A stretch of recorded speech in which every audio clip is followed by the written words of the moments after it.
we were originally scheduled to meet on Friday, yet to open this up to more viewers, we moved it to Monday, which is today, October 3rd.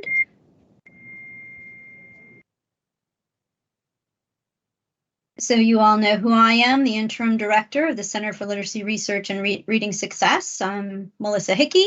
I'm going to turn it over to Leslie. Leslie, would you kindly do the roll call, please?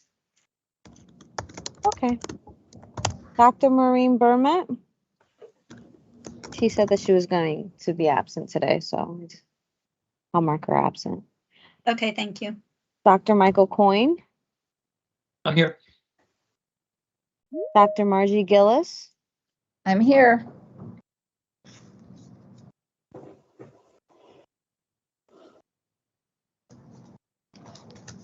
Kimberly Haley.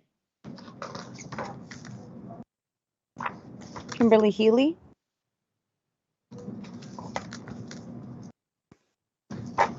Steven Hernandez.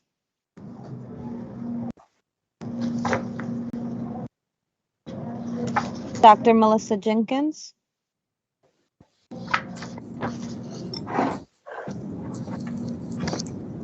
Christina Kingsbury. Good morning. Dr. Stephanie Lockhart. Good morning. Francis Rubinowitz.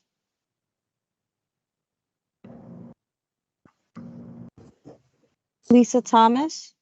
I'm here, thank you. Christina Tights. Also, a roll call completed. Okay, thank you so very much.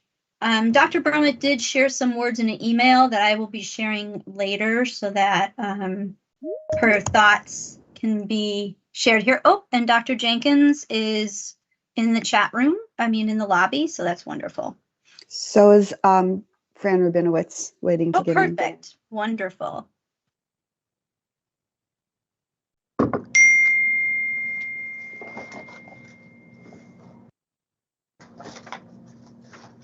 Are they in now? Good morning, Dr. Jenkins.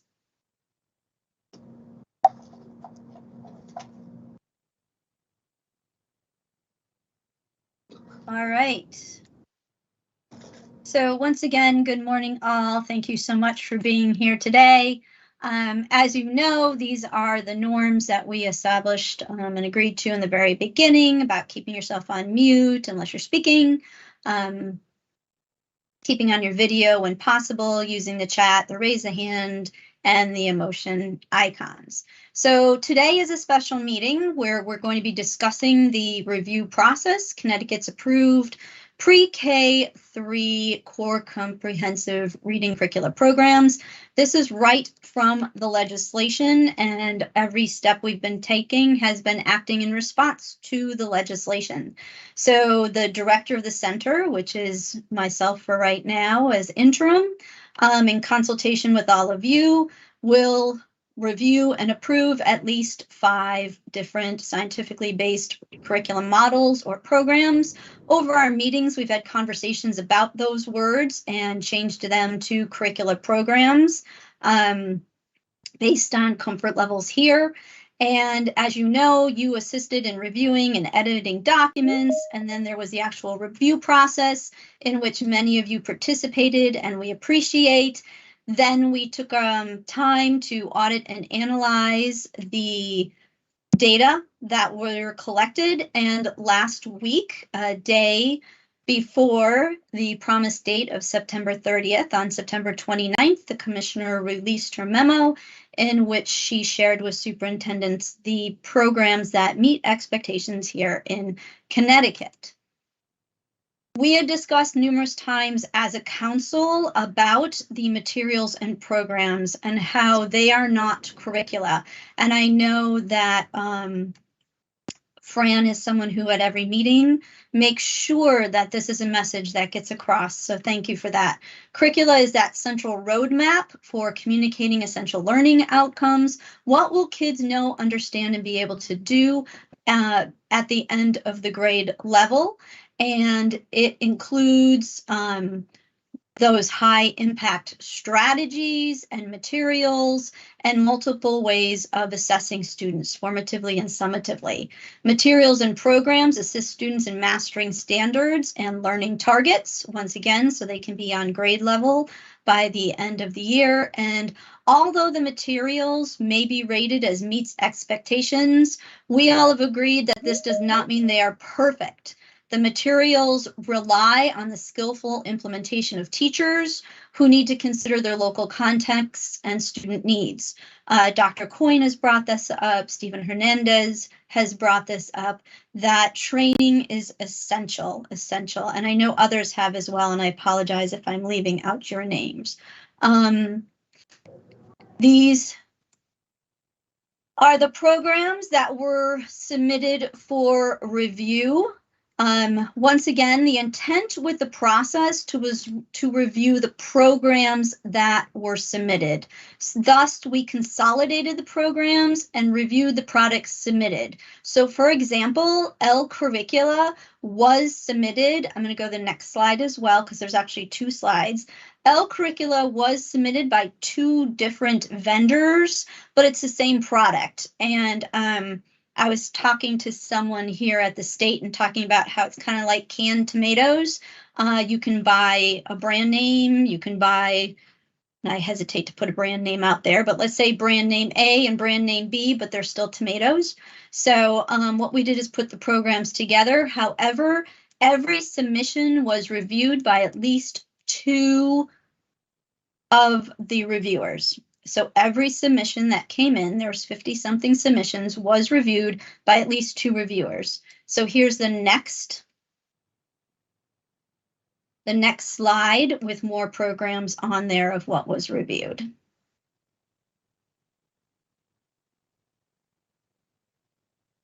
So now I'm going to go to the ones that were approved.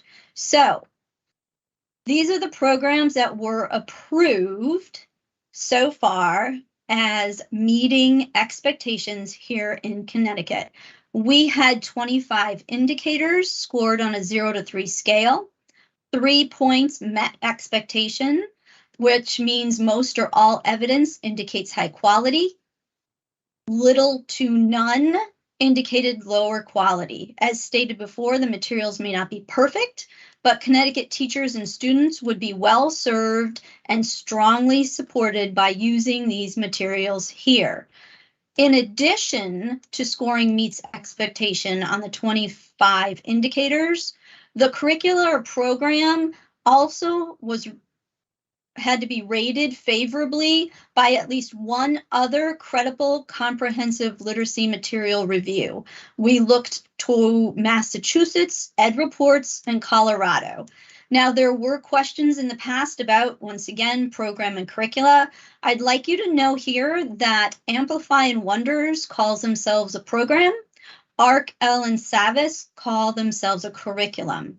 Now, you'll note also that even though the top heading says pre-K to 3, the ones approved to now have been K3.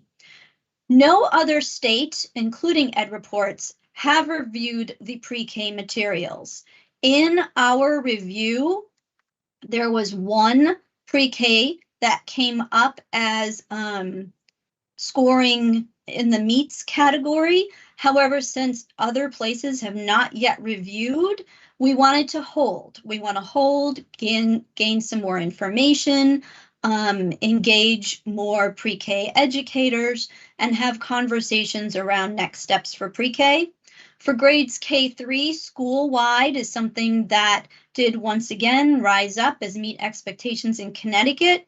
Yet, as I said, we also were triangulating our data by looking to other states and Ed Reports. I was able to contact Ed Reports, and they have put school-wide on their list, which will then give us more data to assist in our decision-making. So for right now, these 2 remain under review. I am going to talk about the waiver as well as talk about the 1-year extension request. However, are there any questions so far?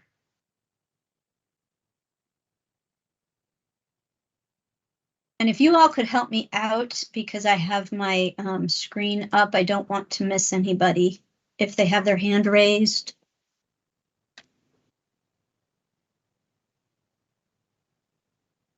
Okay.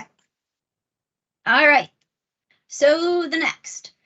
Once again, everything is aligned to and acting in response to the legislation. The legislation is very clear that all local regional boards of education must report and implement one of the approved programs. However, if the local or regional board of education demonstrates to the commissioner that they have insufficient resources or funding, they may, they may ask for a extension of 1 year. So if they need 1 year to implement one of the approved programs, they can ask for that. The other is the waiver. So districts and charter schools who are part of the local and regional boards of education may be granted a waiver. What they need to do per legislation is there's 3 steps in legislation that have to be done. They have to prove that it's scientifically research-based and covers all areas in the legislation that designate a program must cover. They must show data of students over the past years using one of the approved assessments, and also create strategies. So this will be all part of the waiver process for now, so that districts can see what documents will be included in the waiver request. Those are posted here to the center. So we'll go here for a minute. Here is the Center for Literacy, Research, and Reading Success. Here is our council link, and here's a link to the Reading Curricular programs. As I'm gathering, and we are gathering at the state, various questions that are bubbling up, we will be creating an FAQ and posting it here. So I'm hoping today that we can gather any questions that you might be hearing to assist in populating that FAQ. When you look here, you'll see that the programs that were approved and the 2 programs that are under review. Here are the guidelines that we all followed and you all approved and assisted on for this process. Coming soon will be an application requesting a waiver. Now, in this waiver, there will be 2 documents. This document A, and once again, these are still in a draft form, but we realized districts were very curious about what they would have to be submitting for a waiver and wanted to provide that information. So here, document A, for those of you who reviewed, will see that this was the document that we utilized in the review process, where the people who submitted filled out the information here on the right. The only question that was added, pardon me if you get seasick, is here on the bottom about student data privacy compliance. Please know that all the programs that did meet expectation also signed the data privacy compliance. So they are in compliant with the law. Going here to document B, this one is tiny, so apologies for that, because what we need to do here is, I'm flipping it around, apologies again, there we go.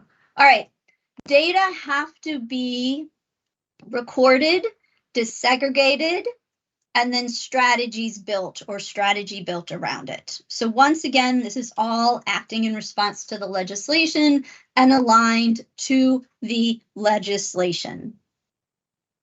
All right.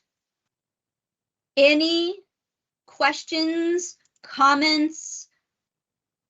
I am going to, I don't know if there's a certain slide you all want to be looking at. I can leave this one up for now if you would like that.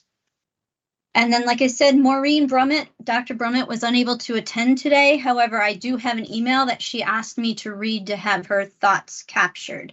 Fran, good morning, and I see your hand is raised. Fran, I'm wondering, somehow you got muted. So would you be able to, oh, thank you so Okay. much. Sorry about that. I couldn't get in on my iPad, so I apologize. But anyway, as you can imagine, my phone and email has been blowing up since these programs were approved, even though we did give a lot of notice to everyone that these programs would be coming forward. I understand that they can, superintendents, districts can ask for a waiver, and that waiver will be coming forward soon. If in fact they have a program that doesn't meet standards on curate or ed reports, they cannot move forward with that program. And I'm just going to ask it out there. If I remember correctly, I thought the reading workshop partially met, but maybe I'm wrong. And the reason is, as we know, there are a large percentage of districts that are using this program, and I would say feel they are very successful and will have invested some up to 10 years. So what's the story on that, if I could just be blunt? Sure, thank you so much. And that's why we came together today, because we wanted to share what are we hearing from various districts and individuals. So the waiver process is open to all districts, local or regional boards of education. We are not saying that people cannot be using, so let me say it this way. Legislation does not cover supplemental materials. So supplemental materials are looked at differently than the core approved program. The core approved program is something that this legislation states very clearly that all districts need to be using an approved program. However, they can ask for the waiver. Now, in the waiver process, we're not saying that districts can't use those materials. We're saying that they can't apply for those materials as the core program. So all districts must have a core program in place that aligns to the science of reading. Now, if you're talking about the Heinemann units of study, the reading and writing from Teachers College, yes. Okay, so that did not meet expectations across the various states and ed reports. It doesn't meet it across any of them. So, and it did not meet here in Connecticut. We had, I want to say it was like 16 or 17 various districts that submitted that to be looked at. So that is one of the programs that had the largest amount of reviewer time here in Connecticut devoted to it, and the largest number of reviewers across the board not meeting expectations. So those districts would need to be putting in place per legislation an approved program. So I don't know if I'm answering your questions. You're Okay. telling me actually that they can't use it, that they need to adopt a core program, and consider that supplemental, which I honestly have to just put on the table. This is a major issue for our school districts. Many school districts have had incredibly good outcomes with this program. It's no secret. I've said right along that I believe certainly in the science of reading, and have believed in it for years and years.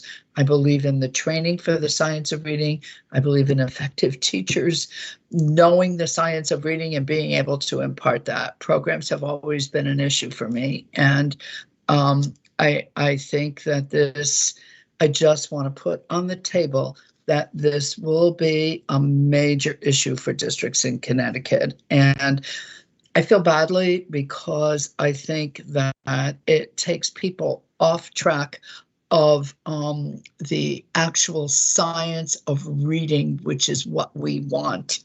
You know, I'm just going to put it all on the table, guys, but I've lived through adoption of programs in Reading First. And any of you that have been through Reading First know that we lived through the adoption of programs in the federal level, and it failed miserably. I'm not saying, trust me, Melissa, I know the State Department had to follow the legislation, and I totally accept that, but I need to put it on the table that I do think that this will be an issue for many of our school districts. I do appreciate you sharing that, Fran. Thank you so much. I know that many people do confide in you and share with you, and I so appreciate you talking on people's behalfs today. So thank you for that. There were two things that you said that struck me. Well, a lot of things that actually struck me. As you said, we did give a lot of notice. So you're right, as a council, as an agency, did give a lot of notice. So thank you for that. And also when you're talking about the workshop model, so there are various strategies and protocols that I think do get confused oftentimes with programs. And that's something we've discussed here. So, you know, districts would really have to look too to see what are some of the strategies that they would like to keep in place. What are some of the classroom protocols and procedures? And this really gives districts that time to stop and be very thoughtful about what products are they putting in front of their students. And are they seeing results from all of their students? So that's another question to ask as well. And what needs to be done so that all students are succeeding. So thank you, Fran. Is there anyone else who has heard from others or has things they just want to share their own thoughts? Well, I pull up Maureen's email because it very much piggybacks off of what Fran is saying. Melissa, Margie has her hand up. Oh, thank you. I can't see that. Thank you so much, Irene. Margie? Yep. Thank you, Melissa. And Fran, you know, you and I go way back and work during Yes. the first days. And certainly this came up a lot. And over the years, many of you know that I've been pretty agnostic when it comes to what's the best core reading program, because I don't believe there is one best core reading program. Hence, this process that requires districts to look at their students and best select what will work for the majority of those students. Because we know that 95 to 97% of our children can learn to read, and we're not even close to that number. I think in large part, you know, when we think about Readers and Writers Workshop and workshop model, which many of the districts that we've worked in over the years have utilized that. I see it as a framework where, you know, we want to see our students as authentic writers, reading authentic material, being able to read whatever we put in front of them and read it and understand deeply what the message is. However, there are too many of our students who can't do that because they haven't received the systematic, explicit instruction that will set them up for success.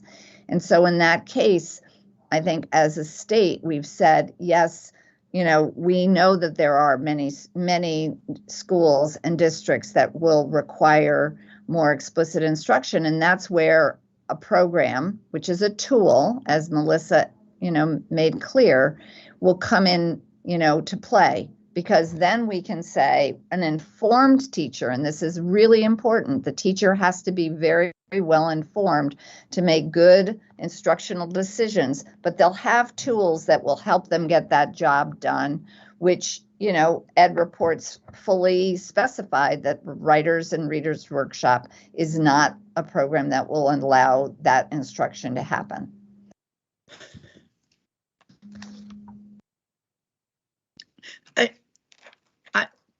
Margie and I go way back, and if I could just say, Margie, I couldn't agree more, and I don't care whether they use Readers Workshop or they use Wonders. We still need teachers that are well trained in the science of reading that can effectively be effective reading teachers. And I'm just wondering, I'm just thinking that we could have gone another way statewide. We could have gone with a model curriculum straight up, and we could have spent the millions of dollars that stand to be spent on reading programs on the training of teachers. I mean, we are doing that at CAPS in partnership with the state. We are training teachers. You know, you were our first speaker. And we are attempting to train teachers on the ground, K-3, in cohorts with coaching. I know the UConn program did a wonderful job of that. I just needed to be put on the record that I think this is not the best way Connecticut could have gone.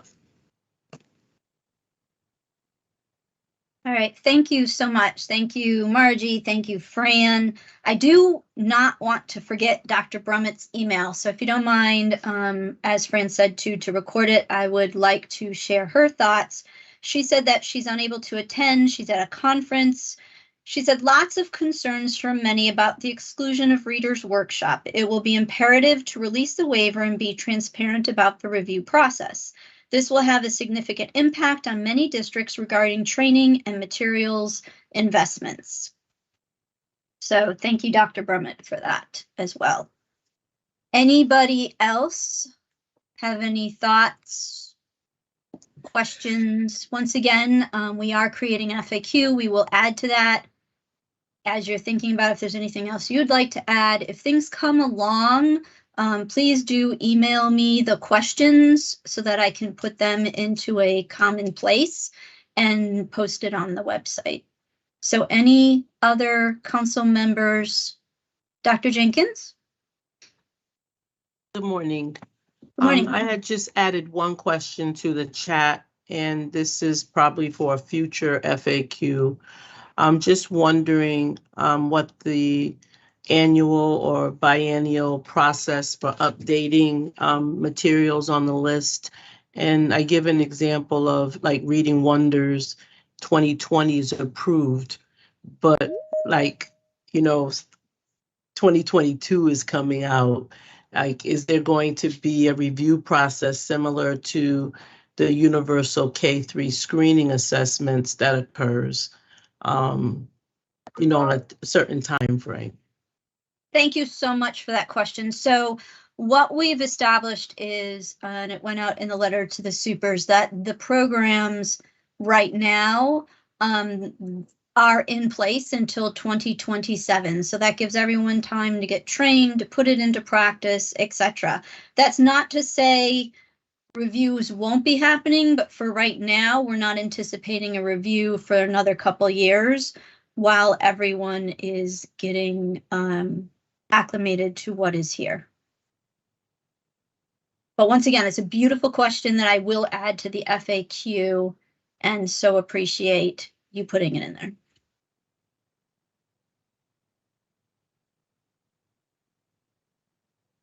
Thank you, Melissa.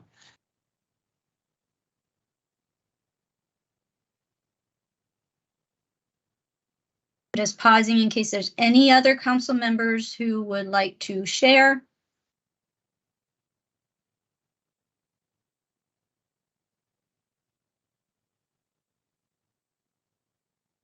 All right. Well, once again, thank you so much. I know this was a special meeting, and I so appreciate you being here today. I know many of us adjusted our schedules to make it happen.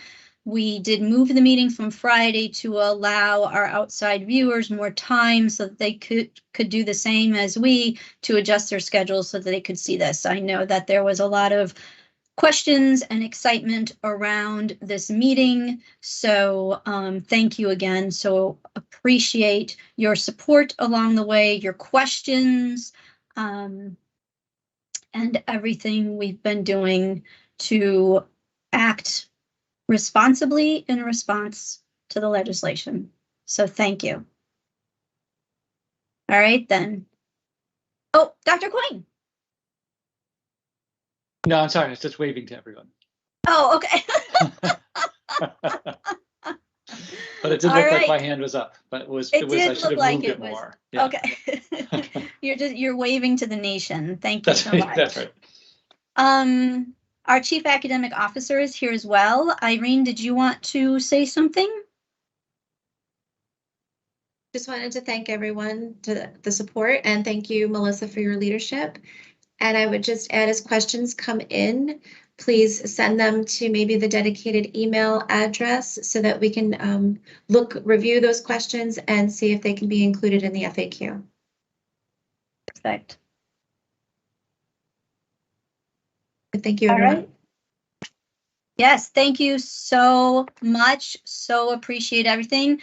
I will see you at our regular scheduled meeting. I want to say October 18th, but that I'm just picking one there. Lisa, did you want to say something? I saw you unmuted. No. Nope, I was just going to thank you for leading this Okay. meeting today and for everybody's input. I think it's really an important conversation. All right. Well, thank you again. So appreciate everything and happy Monday. Have a great week. Happy October and see you all in a few weeks. Take care. Take care. Thank you. Bye. Thanks, everyone. Bye. Thank you.